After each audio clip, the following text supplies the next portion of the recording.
Old man shouting at clouds time again. Been a while, so hopefully you've missed these. Or not. Anyway, the topic of today's conversation is the importance of getting comfortable being uncomfortable. So, what does that mean? Well, there's all kinds of things in life that will make you uncomfortable. It's not hard to find them, right? For a lot of people, public speaking is super uncomfortable. For some people, raising their hand in class is uncomfortable. Being called upon to answer a question is uncomfortable. Speaking in a meeting is uncomfortable. Physical activity can be uncomfortable. Pushing your body to its limits is uncomfortable. And we're kind of naturally programmed to avoid doing things that we find uncomfortable, right? Like we want to avoid it. It's not fun to feel that way. So most people by default just won't do those things that make them uncomfortable. And what that actually does is it reinforces the discomfort. So the more you avoid doing that thing, the more uncomfortable it becomes when you're forced to do it, right?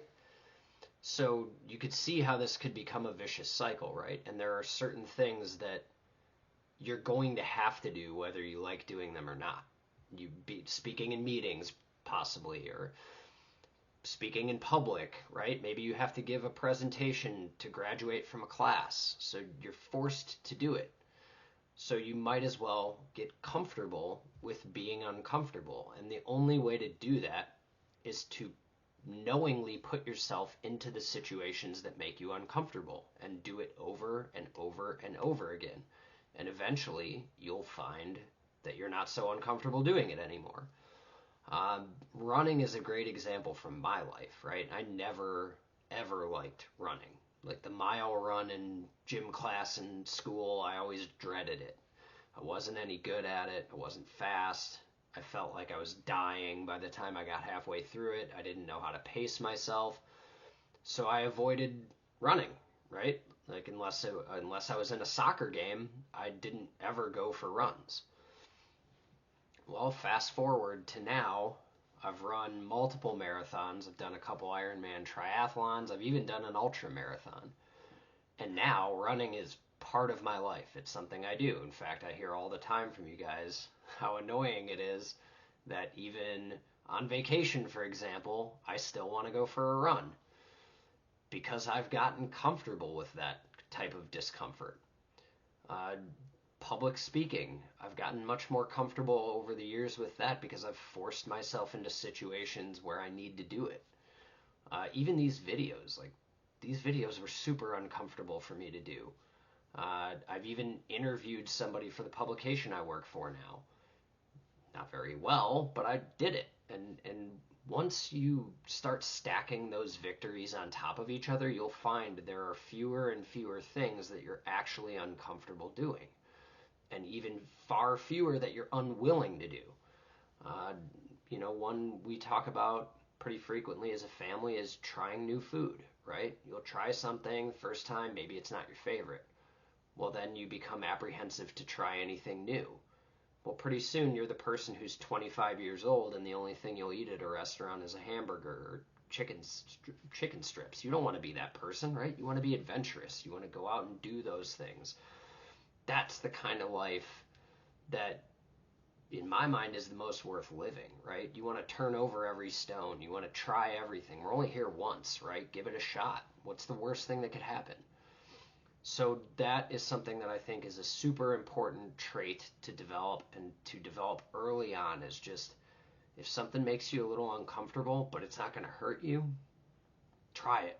Try it over and over again. Don't be afraid to be bad at things. In fact, embrace that. There's only one way to go from there, which is up, right? So if you're terrible at something, the first time you try it, great. You probably won't be that bad at it the second time, or the third time, or the 20th time.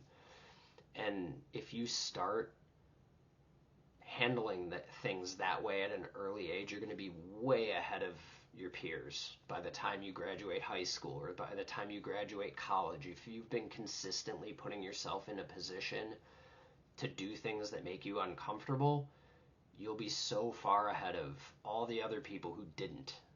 And you'll have developed so many additional skill sets and so many additional strengths that those people won't have. When you go to an interview for your first job, you'll be miles ahead of them. You won't be awkward and uncomfortable. You'll be confident. You'll know, hey, I've tried things and failed before, and I got back up, dusted myself off.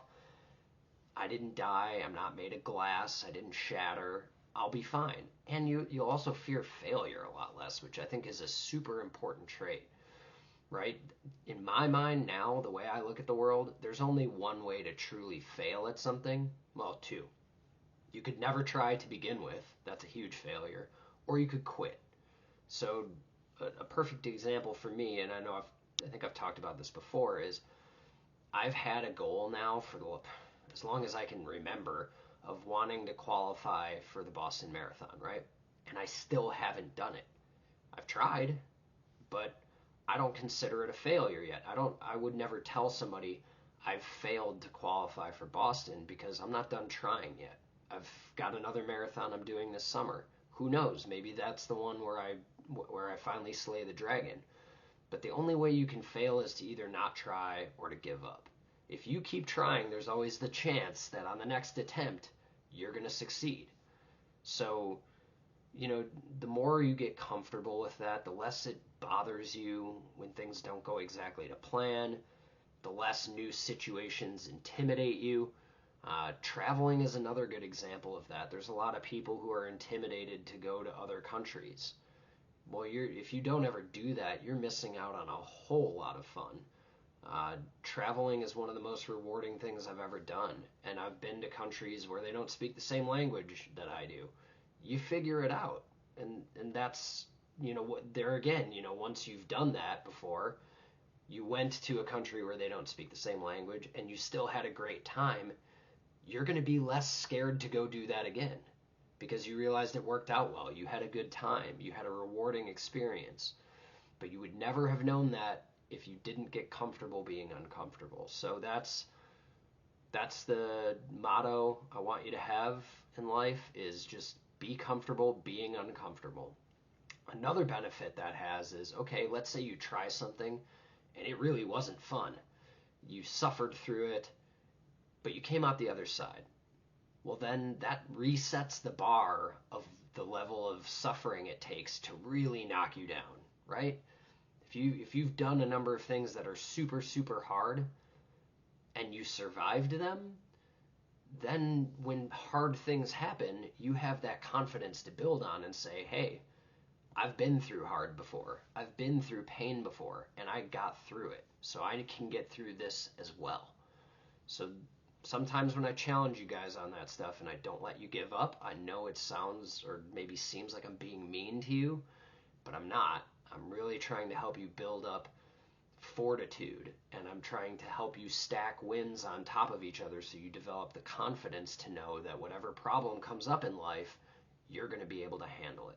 So anyway, hope this helps. Talk to you next time.